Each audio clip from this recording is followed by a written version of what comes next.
తక్కువే. ఇలాంటి పుట్టినరోజులు మనం ఎన్నో చేసుకోవాలి.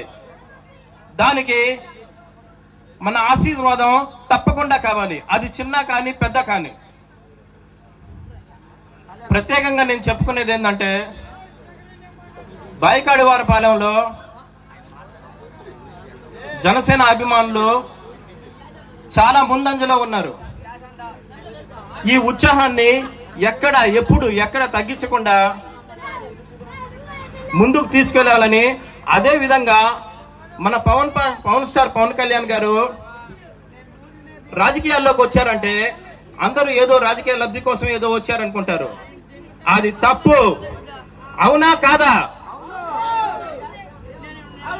ఆయన వచ్చింది ప్రజల సేవ కోసం వచ్చారు. అవునా కాదా? మనం కూడా ఆయన వెంట నడుస్తా ఉన్నాం. మనం చేయవలసింది ఏంది? మనం సేవా కార్యక్రమాల్లో ముందుండి ప్రజలకి అండదండలుగా ఉండి వాళ్ళ సమస్యలను తెలుసుకొని ముందడుగు వేయాలి. దాంట్లో బాయికాడిపాలెం వాళ్ళు ముందుంటారని నేను ప్రత్యేకంగా గుర్తిస్తా ఉన్నాను.